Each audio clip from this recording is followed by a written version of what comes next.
Estamos iniciando este programa de Jai Perfo TV. Hoy vamos a hablar de la gestión y el rendimiento deportivo con la presencia de Diego Vargas, psicólogo, amigo, ya conocido la casa, estuvimos con programas anteriores.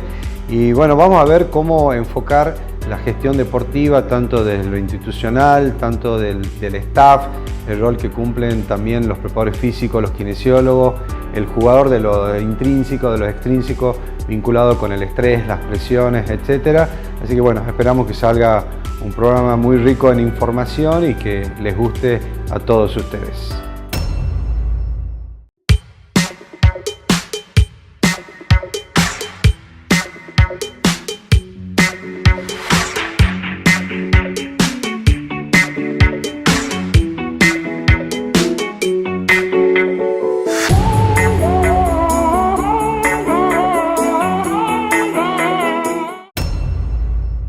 Estamos iniciando un programa más de Jai Perfo TV con la presencia de Diego. Hola Diego, ¿cómo andás? Bueno, muchísimas gracias por la invitación, Roberto, de nuevo. Bueno, Diego ya es de la casa, pero bueno, un amigo también personal.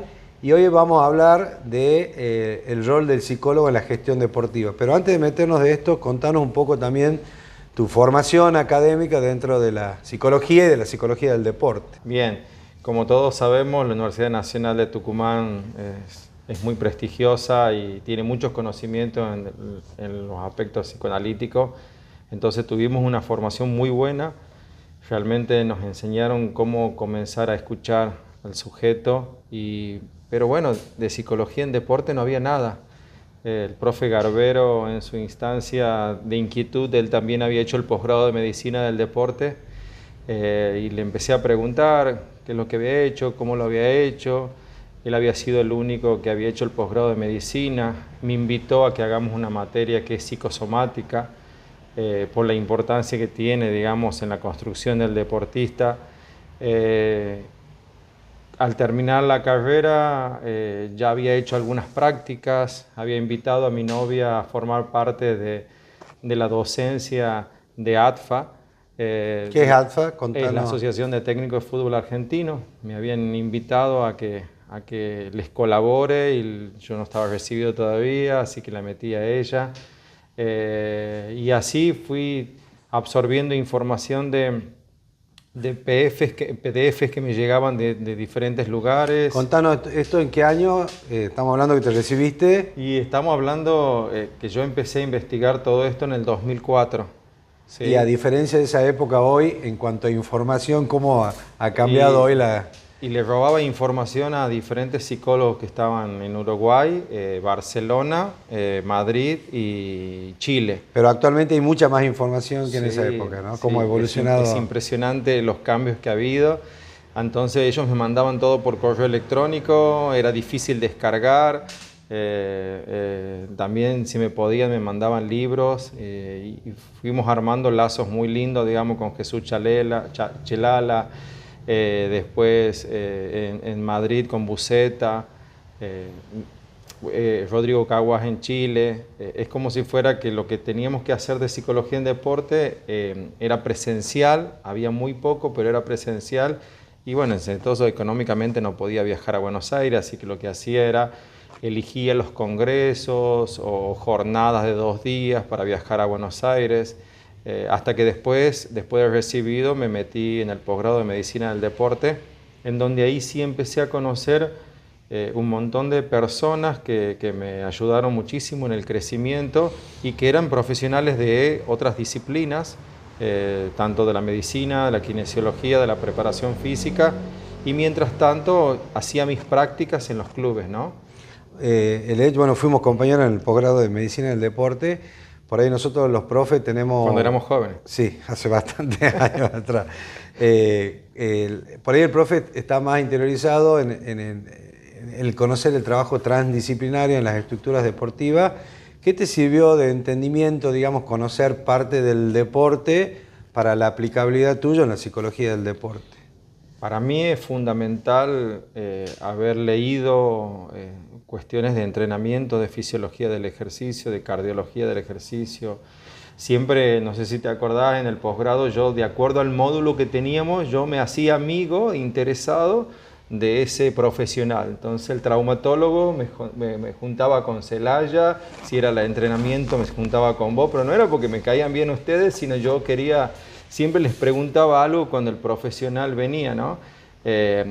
Venía la psicóloga de Buenos Aires, entonces yo me encargaba de llevarla al aeropuerto o invitarla a cenar, digamos, siempre arreglábamos con Cayetano Belomío eso.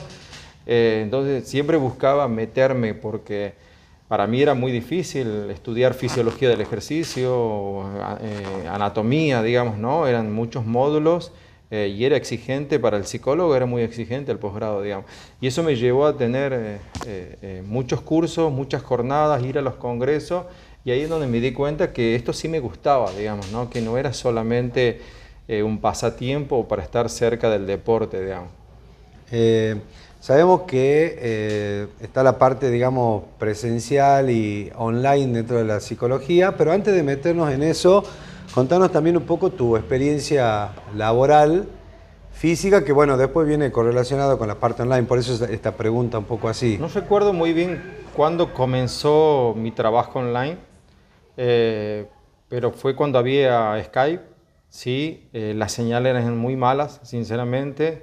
Yo hacía sesiones telefónicas de 1 hora, como si nada. Yo siempre pagaba el plan, digamos, más caro del teléfono, para poder hacerlo de esa manera, porque por una cosa u otra siempre tenía más deportistas de Santiago para el sur, ¿sí? Córdoba, Rosario, Santa Fe, Mendoza, San Juan.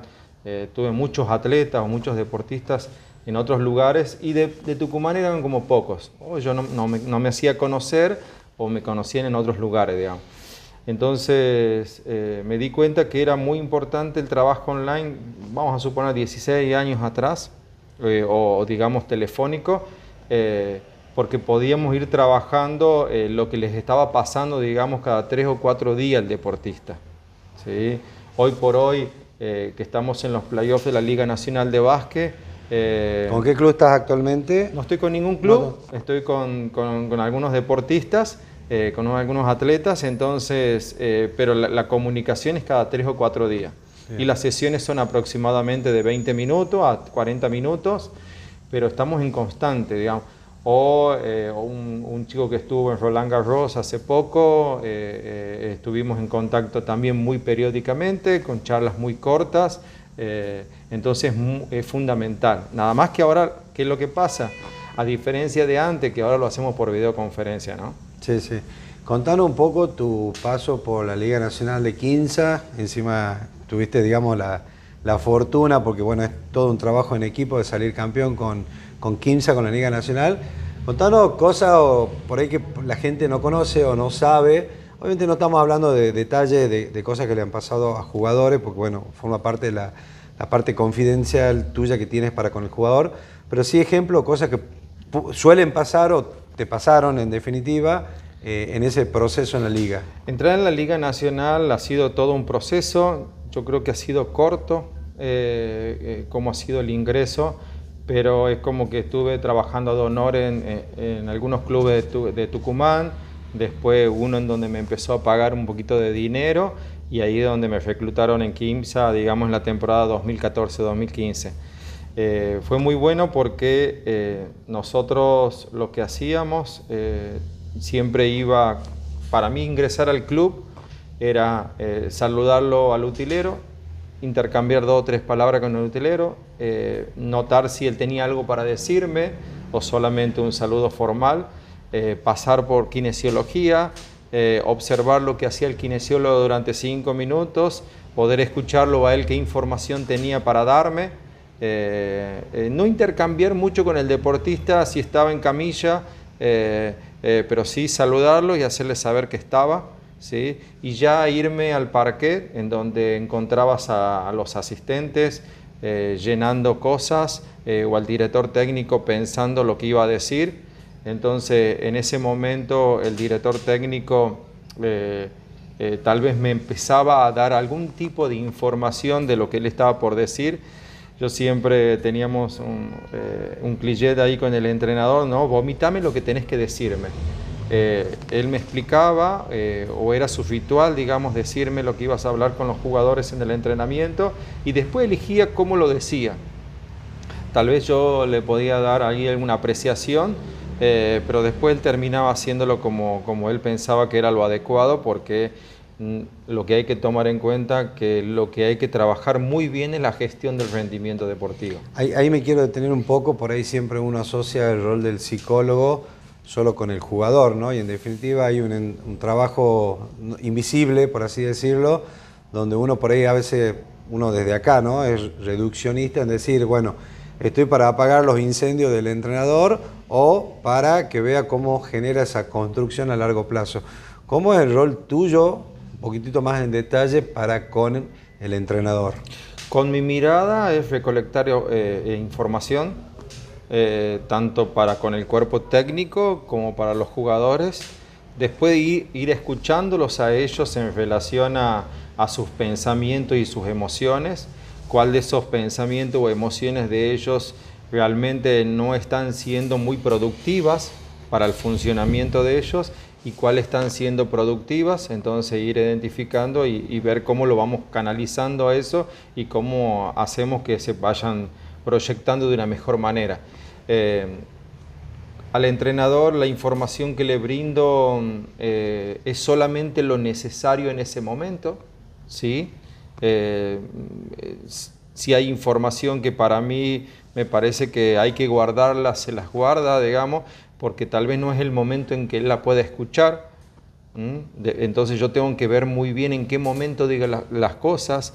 Es como que el asistente se levante del lugar donde está en el partido y se levante y le diga al director técnico, cambiarlo a tal persona, ¿sí? En realidad el entrenador ya está viendo, ¿sí?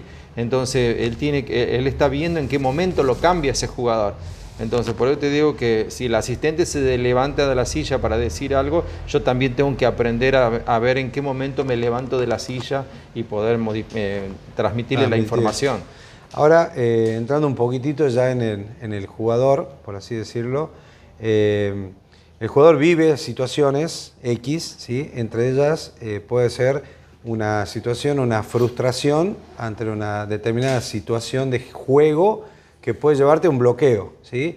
Qué sé yo, errar una bandeja que es muy simple, muy fácil de convertirla, una patada a los palos, pero me refiero cuando es el inicio del partido, lo cual genera alguna vez en algunos deportistas más o menor bloqueo. ¿Cómo se gestiona eso y cómo entra tu rol para solucionar eso a futuro o algo que se da o no a veces en el consultorio, ¿no? Ese bloqueo de lo emocional se da por muchas variables. Variables que puede conocer el deportista, tal vez sean 5 o 6, pero hay también variables que el deportista en ese momento no la pueda conocer, o el propio psicólogo también la desconoce porque nosotros no estamos en el interior de la mente de él, ¿sí? Entonces, lo fundamental es determinar qué tipo de variables podemos poner sobre la mesa, ¿sí? Pero en sesión. Por ejemplo, un deportista ahora en la Liga Nacional de este fin de semana, habían pasado unos minutos en donde él estaba no pudiendo recibir el balón, por lo tanto él no estaba tomando decisiones ofensivas, a nivel defensivo estaba muy bien. Él en el primer tiempo había metido tres triples, digamos, ¿sí? Le estaba yendo muy bien. Entonces, cuando en el minuto 6 tuvo 2 errores o 3 errores, en realidad no tiene que ver que los errores, uno no tiene que analizar que los errores fueron por esa situación, sino que hubo un periodo de 5 minutos en donde él no estaba encontrándose o el equipo no lo estaba encontrando. Entonces nosotros no analizamos solamente esa variable de lo que se acaba de ocurrir, digamos. Claro. Nosotros lo que hacemos es analizar todas las variables. ¿Qué pasaba en el proceso de pensamiento, en él? ¿Cómo aumentaron sus expectativas? ¿Qué esperaba él? ¿Cómo él realmente metió esos triples? ¿Él lo buscó? ¿O realmente todo fue armado para que él los tire, digamos? Entonces, cuando el deportista comete un error, no solamente tiene que ver con lo que ha pasado en ese momento, sino también tiene que ver con muchas variables que él desconoce o que él conoce, digamos. Lo hemos hablado en alguna oportunidad, cómo esa situación de bloqueo puede ser más larga o más corta en función si recibo la pelota, genero algún rol ofensivo o no, simplemente estoy en un rol defensivo, lo cual mi cabeza me deja permanentemente en error. ¿Cómo incide esa gestión ante la presencia de tener el balón y desviar mi mente al juego o no? Es muy fácil decir que el deportista tiene que hacer un corte de lo emocional y que tiene que pasar a la otra acción presente. Nada, es muy fácil. Pero como lo que vos decís, si un deportista está en una situación de defensa y no está pasando tanto a la ofensiva porque el juego no está saliendo, o sea, no está yendo para ese lado, o él es meramente defensivo, es obvio que el proceso de pensamiento se van a ir acumulando otro tipo de evaluaciones. Esto es lo que pasó, ¿sí? Pero la evaluación del pensamiento van aumentando y eso genera más presión. Hacer el corte de lo emocional se vuelve más difícil cada vez que tus evaluaciones siguen aumentando. Y encima las evaluaciones que voy a interpretar que vienen del otro lado. Ahora, ¿cómo se entrena, ¿sí?, esa presión? ¿Cómo hago para entrenar? ¿Se debe entrenar? ¿Se entrena esa presión fuera de la cancha? ¿Cómo es el rol tuyo en este caso, donde hay ese déficit en el deportista? Bueno, desde mi lugar, en sesión, lo más importante es que el sujeto pueda escucharse a sí mismo en relación a todo lo que le pasa a nivel de emocional, digamos, ¿sí? Tenga que ver o no tenga que ver con lo deportivo. Y en el entrenamiento, hoy en día los preparadores físicos y los directores técnicos siempre buscan que sea exigente, ¿sí?, que genere presión, que haya velocidad de reacción mental, ¿sí?, que haya una mayor coordinación y precisión, y eso, quieras o no, está posibilitando que el deportista, digamos, se pueda acostumbrar a esa presión, aunque la ansiedad competitiva en la competencia sea diferente, pero ya por lo menos ya viene con un tipo de presión en el entrenamiento. Lo que nos pasa hoy en día es que no estamos acostumbrados a ver entrenamientos muy exigentes, pero de manera regular. Hay entrenamientos exigentes por momentos, ¿sí? Como que se interpreta hoy en día que no hay que estresarlos demasiado, ¿sí? Entonces, el estrés en el entrenamiento es fundamental, y también es fundamental poder estar de acuerdo entre todos, médico, kinesiólogo, entrenador, preparador físico y psicólogo, hasta dónde vamos. Porque nosotros tenemos que ir a un poquito más del umbral en el entrenamiento. ¿Sí? No podemos estar tan por debajo del umbral, digamos. Bien, estamos terminando este primer bloque de Jai Perfo TV y vamos a seguir en el bloque que viene con el tema de la presión en el deportista. Encontrá todo en un solo lugar. En UFL Sport tenés la mejor suplementación, equipamiento premium y fabricación de máquinas a tu medida. Potencia tu gimnasio hoy. Las barras Monkey son el alimento de calidad ideal para mejorar tu calidad de vida. Elegí las líderes, elegí cuidarte. Llevas el ciclismo en la sangre. Nosotros también. En ML Bike, cuidamos tu máquina con servicio premium y las mejores marcas. Renova tu energía en minutos. Descubrí la sueroterapia de Mase Bienestar y Estética. Vitaminas y minerales directo a tu cuerpo para sentirte renovado. Bien, seguimos en este segundo bloque de Jai Perfo TV. Seguimos con el tema de la presión y estábamos hablando de la presión interna que recibe el jugador. Contanos un poco cómo esa situación límite de un tiro libre que define un partido, un penal que define también un partido, una conversión a los palos, un penal de hockey, sea la situación que juega, que de juego que sea, cómo la presión interna puede incidir positiva o negativamente y cómo lo resuelvo en definitiva. El deportista es un sujeto de acción, ¿sí? Entonces está acostumbrado a hacer las cosas de acuerdo a lo que la disciplina, la velocidad que la disciplina lo requiere.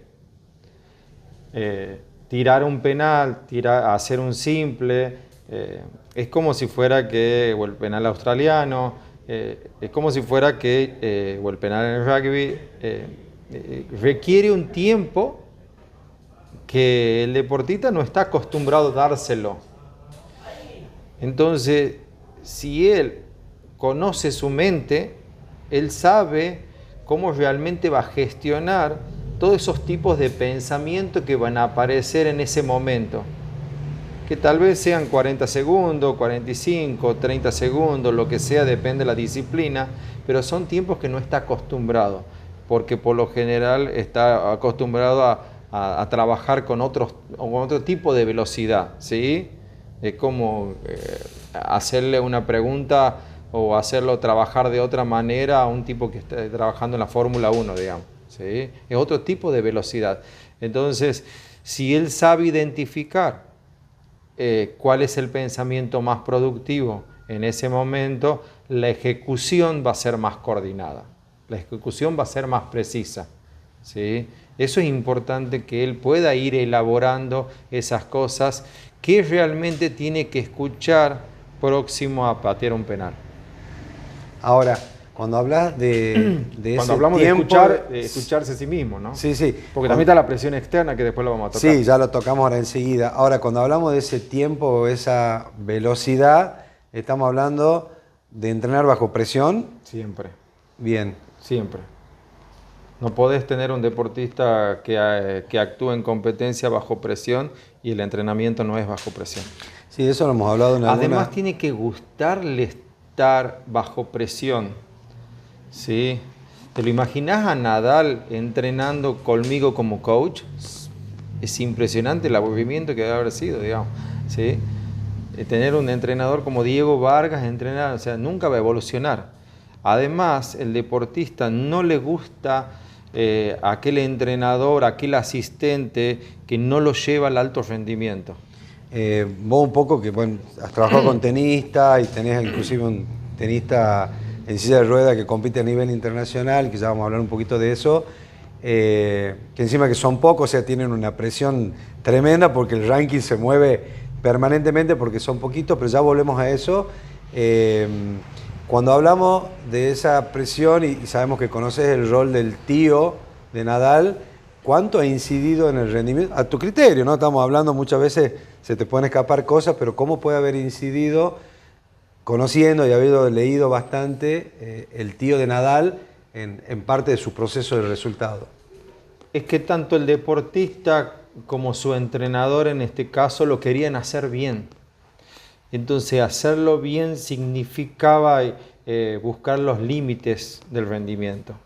Entonces, fue fundamental el hecho, digamos, que le hayan concedido con confianza a este joven, digamos. Más allá de la sangre y lo parentesco que tengan. O sea, sus padres dijeron, acá te dejo mi hijo, cuídalo como oro, ¿sí? O sea, él quiere ir al límite, vos también, pero a ver cómo se cuidan, digamos.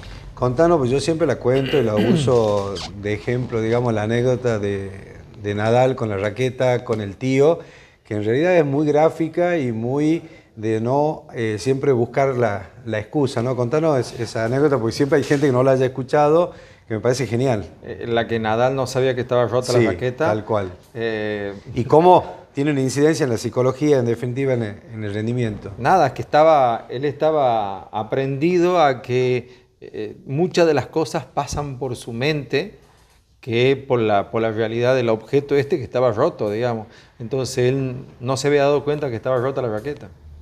Claro, impresionante. Y el tío, en definitiva, le había inculcado de no poner pretexto ante las situaciones, las excusas, ¿no? Las excusas. Que eso es muy común, y sobre todo en la sociedad hoy de los chicos, que siempre están buscando un tercero, un por qué llegó tarde. No, lo que pasa es que, y jamás reconocen y se dan cuenta de que puede haber sido ellos por quien llegó tarde, ¿no? Un ejemplo estúpido, pero real. Hoy me toca trabajar en las empresas también, y cuando me piden que podamos llamar a un mando medio, o sea, hacerle entrevista a algo, yo lo que le digo al dueño de la empresa es que tenemos que buscar una persona que no se victimice y que no se excuse. Es decir, tenemos que leer ahí eso porque para que sea buena persona no es suficiente, digamos. Para que sepa hacer la tarea no es suficiente. La persona no se tiene que victimizar, digamos. ¿Sí? Porque hoy en día el gran problema que hay en los colaboradores, tanto en lo deportivo como en las empresas, es la cuestión de la victimización.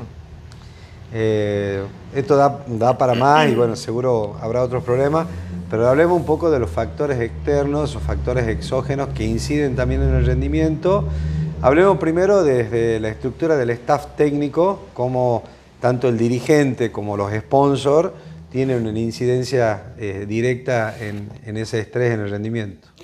Gracias a mis compañeros de trabajo que tuve en la Liga Nacional, me ayudaron y me acompañaron y me dejaron, digamos, que pueda estar en el armado de los planteles.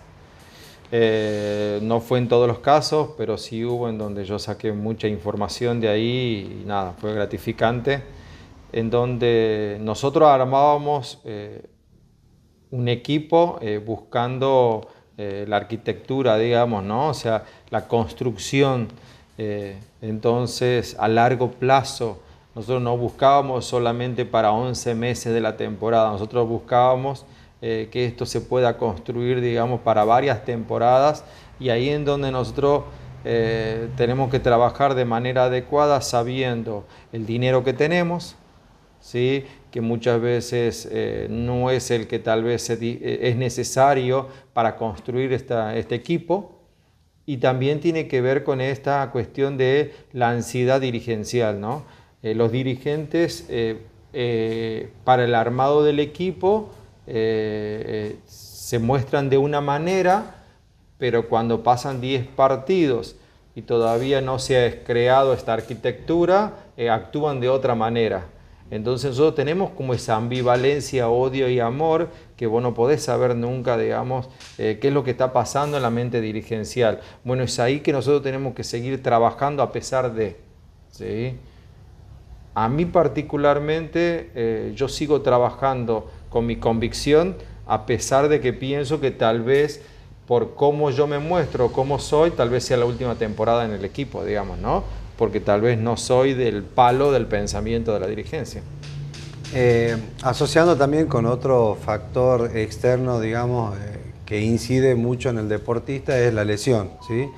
La tolerancia al dolor, la reinserción al campo deportivo, y te pongo un ítem más, el miedo a reincidir en la lesión. ¿Cómo se gestiona eso desde tu campo? Estábamos hablando de lo externo. Y la lesión tiene esa cuestión, externo, interno. Entonces, en lo externo, el deportista siente que hay gente que lo llama ahora y que antes no lo llamó o no lo llamaba. Y la pregunta es, ¿para cuándo vas a estar? ¿Sí? O ¿cómo estás? Pero a él le resuena la pregunta, ¿para cuándo vas a estar? Entonces, el deportista también tiene que aprender a gestionar eso que viene desde el otro lugar, ¿sí? Y en lo que tiene que ver con lo interno, esta cuestión de que, como hablábamos, que el deportista es un sujeto de acción que no sabe estar afuera, que no sabe estar parado, lo primero que se hace es generar objetivos realistas con el preparador físico, con el kinesiólogo, con el cirujano, con el médico, digamos, de cabecera del equipo, para que sea de una manera en donde el deportista pueda seguir lo más activo posible, pero que esa actividad sea funcional para esa cirugía o para esa rehabilitación.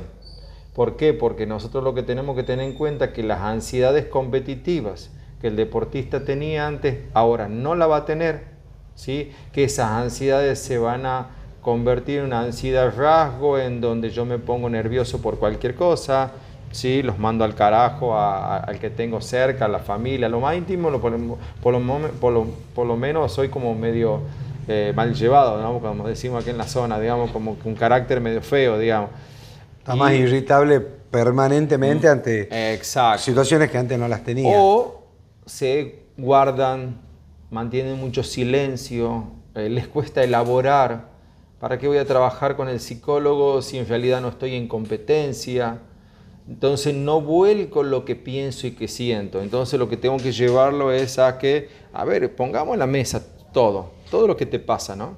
Bueno, alguna vez hemos hablado esa ansiedad precompetitiva que está buena cuando hay deseo, a diferencia de esa ansiedad que en definitiva ves todo como eterno, como que no tiene fin, como que no va a llegar y te lleva a esa complejidad.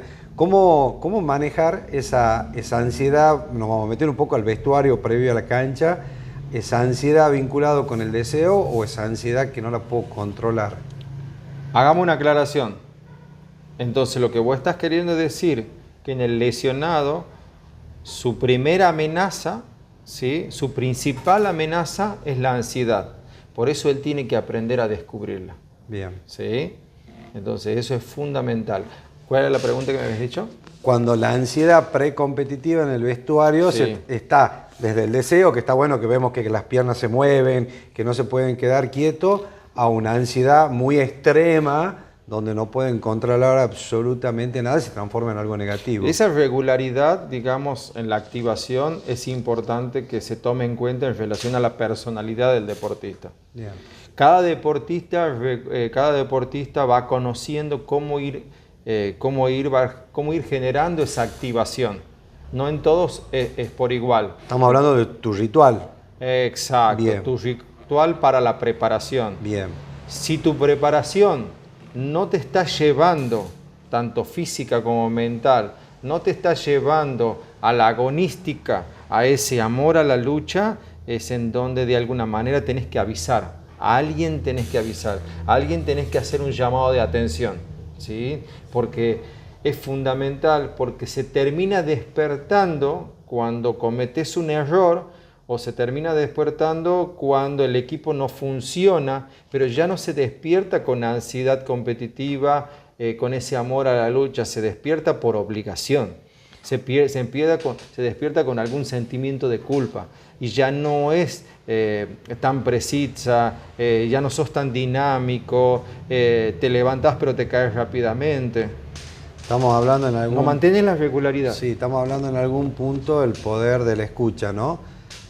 Tiene que haber algún receptor, hay un emisor que es el jugador, y contanos un poco, porque esto pasa mucho y a nosotros los PF nos pasa y a los kinesiólogos, somos un poco el canal de escucha y podemos llegar a ser un nexo positivo con el entrenador o no. En definitiva, ¿cómo puede ser un disparador importante del manejo de esa situación u otra, ¿no? La que sea el poder de la escucha nuestro? A un asistente amigo, me pasó algo muy lindo el sábado,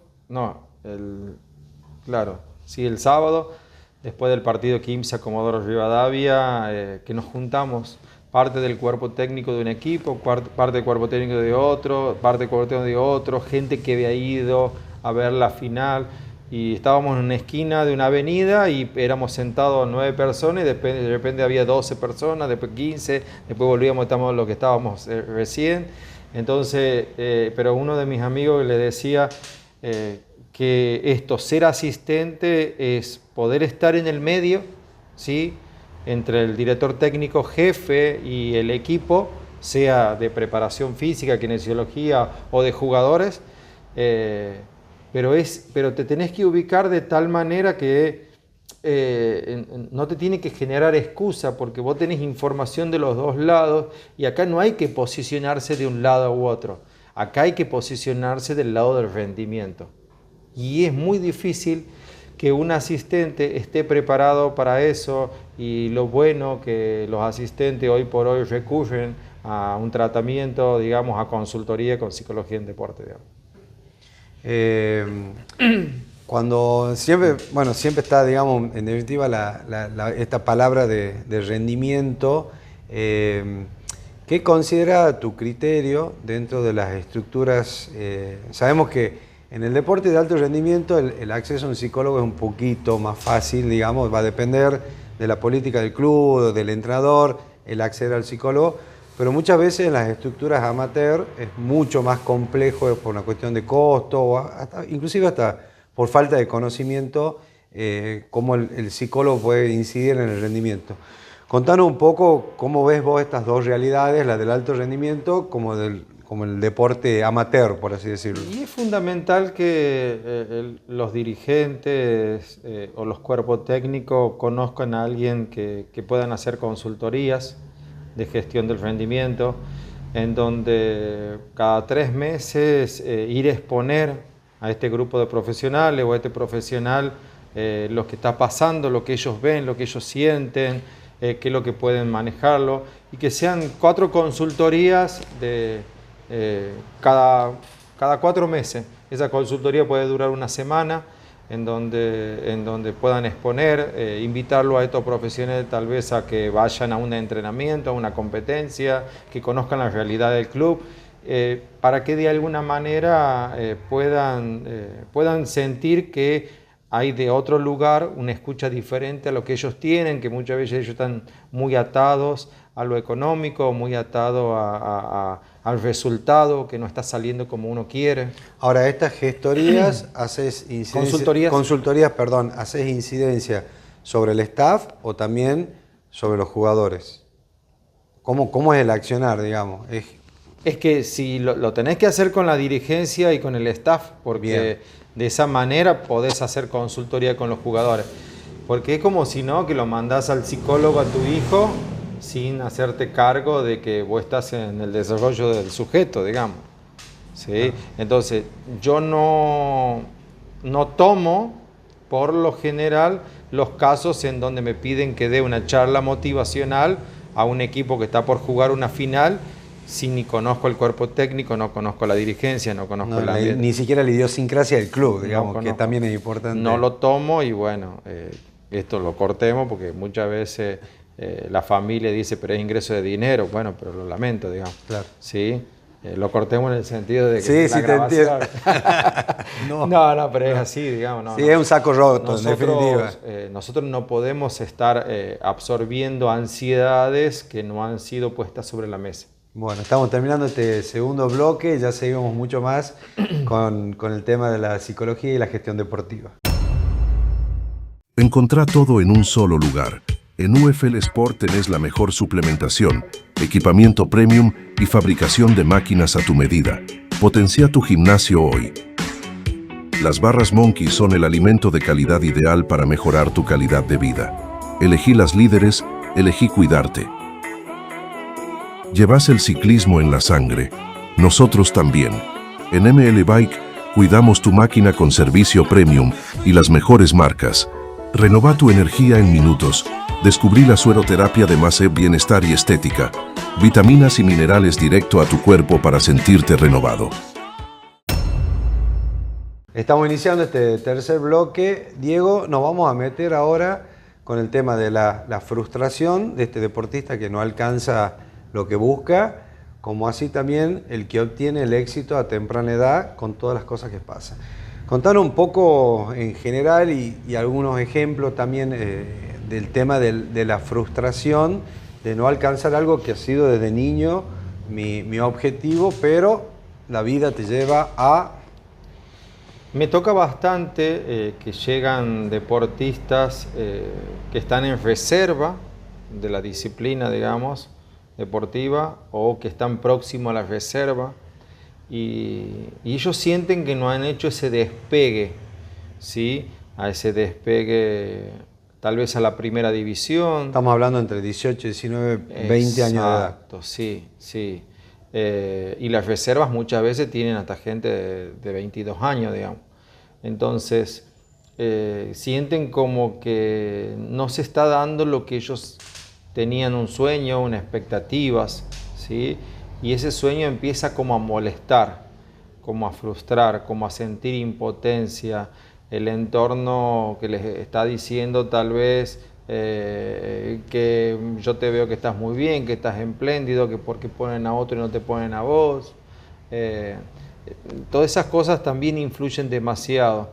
Y bueno, lo feo de todo esto es que no están disfrutando de lo que ellos aman desde la temprana infancia. Ellos empezaron a hacer ese deporte a los 4 o 5 años y se sienten acabados a los 18, siendo que nada, qué sé yo, vos tenés muchos años y seguís jugando al rugby, digamos, ¿no? Entonces, y lo haces por hobby, lo haces por deseo, porque te gusta el tercer tiempo. Es como si fuera que si no alcanzo ese desarrollo económico, ese desarrollo de éxito traducido en lo material. Pero yo lo que les digo que la verdad del éxito en realidad es tener la mente en el presente, y vos no estás teniendo la mente en el presente. Y hay deportistas que tal vez supuestamente son exitosos, son famosos, pero tal vez su verdad del éxito no está manteniéndose con la mente en el presente. Entonces, tanto para los exitosos como los supuestamente no exitosos, acá lo importante es si estás o no estás en el presente, digamos. Ahora, ¿cuánto incide o cuánto, tanto positiva como negativamente? Estamos hablando de este deportista que no ha logrado su ideal, que hay que ver si forma parte de la realidad, ¿no? Tal vez técnica, táctica y físicamente no está apto para llegar a ese nivel. Y la familia, ¿cómo puede incidir tanto positiva como negativamente? ¿Cuán importante es el rol de la familia? Bueno, ahí hay dos cosas que marcaste. Porque él puede tener un talento, pero tal vez puede ser que no tenga una regularidad, ¿sí? Que no le guste o que no pueda, no es que no le guste, sino que no pueda mantener los niveles de exigencia que requiere estar en ese otro lugar, ¿sí? Y la familia sobre todo tiene que saber cuidar sin sobreproteger, o la familia tiene que saber cuidar sin criticar demasiado, ¿sí? Sin aceptar las situaciones en las que está pasando, porque también hay deportes en donde hay mucha corrupción, digamos, y hay cosas que nosotros no alcanzamos a eso, no llegamos a eso. Qué importante ahí el rol tuyo también para con los padres de los chicos, ¿no?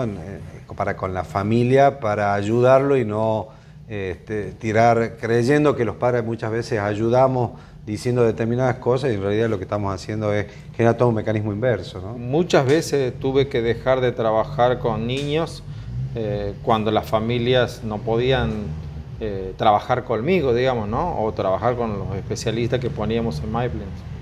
Ahora, se produce muchas veces un mecanismo inverso que acabas de mencionar un poquitito, dimos ahí unas pinceladas, como cuando al deportista le llega el éxito a los 19, 20 años a temprana edad, tanto en lo económico, en el rating, en la TV, en las entrevistas, etcétera. ¿Cómo puede eso accionar tanto positivamente como negativamente? Y las exigencias siguen. Y eso es lo que tal vez se confunde, porque las cosas vienen más fáciles en cuanto a lo material, pero las exigencias tienen que seguir siendo las mismas, porque vos rendís bajo presión, vos tenés que rendir todos esos minutos o con ese tipo de velocidad. Entonces ahí es donde se confunde. Y hay otro tipo de frustraciones, digamos. Hay otro tipo de frustraciones.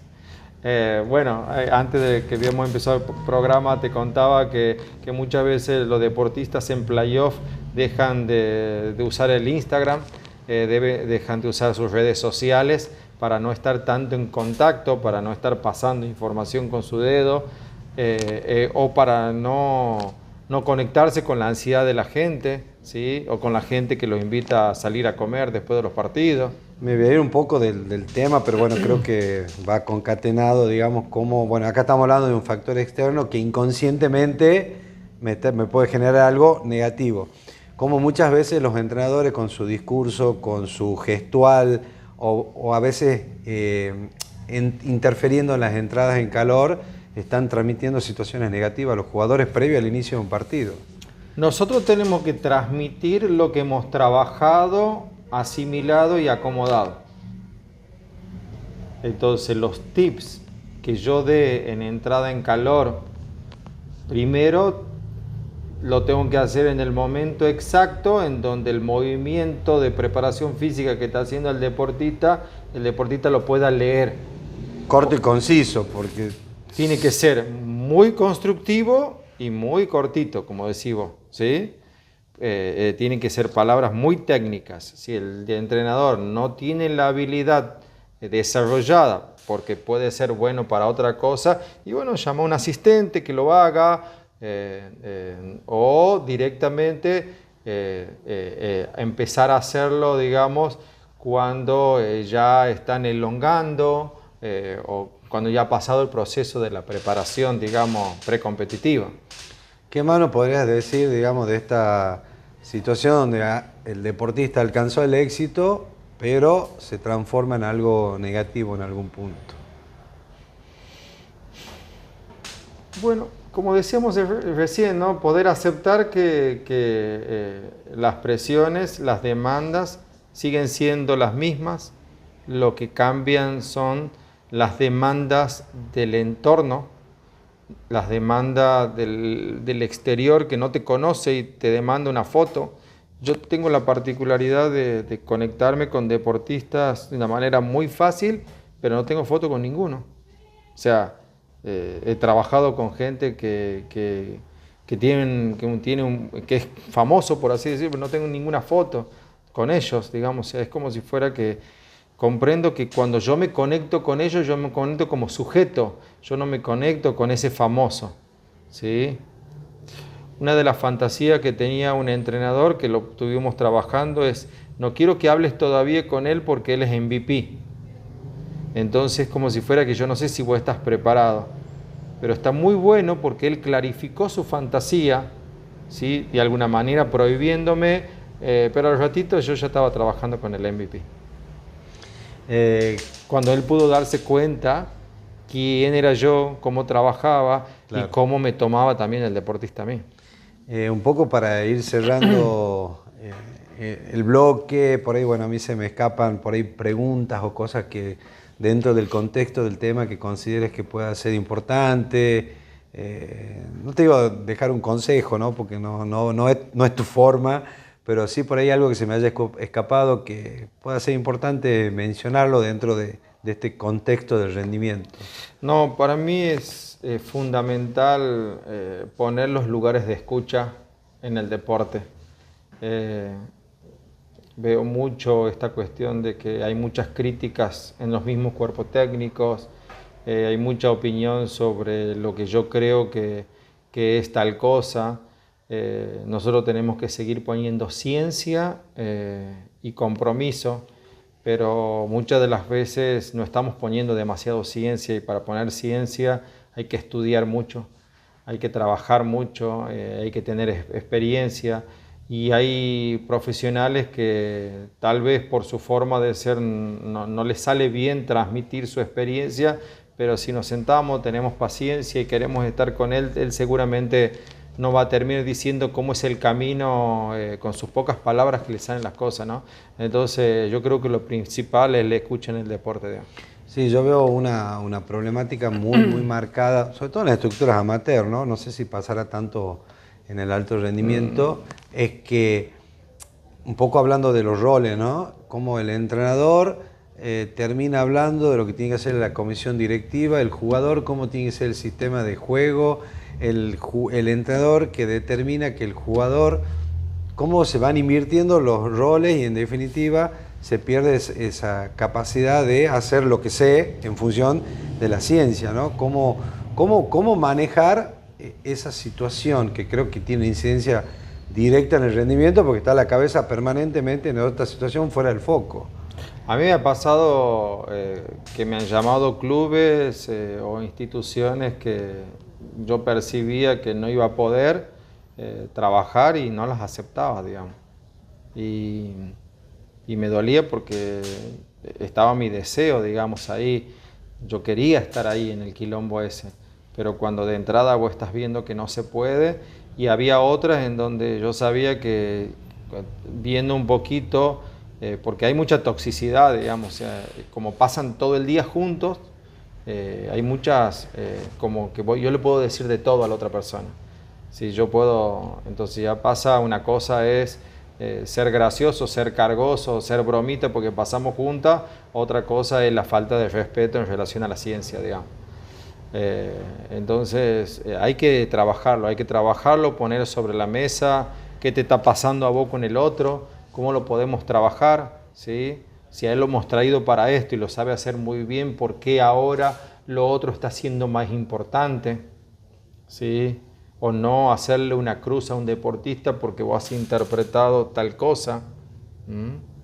que no descansa la siesta porque la lleva todos los días a su hija al jardín y él la va a buscar. ¿Y qué hace la mujer? Y vos también, o sea, yo no te puedo dar la información que hace la mujer, digamos, sí, tal vez sí la sé, digamos, pero me parece que poder comprender, ¿no? Empatizar algunas veces, digamos. Bueno, muchas gracias, Diego, por tu presencia, por la información que siempre es rica y bueno, queda abierta la puerta para futuros programas. No, gracias, Roberto, porque en realidad creo que eso buscas, ¿no? Que podamos ir respetando los roles de cada uno y que podamos ir trabajando juntos. Es muy difícil en las ciudades donde nos toca vivir, digamos, trabajar de manera interdisciplinaria. Muy complicado. Gracias a vos.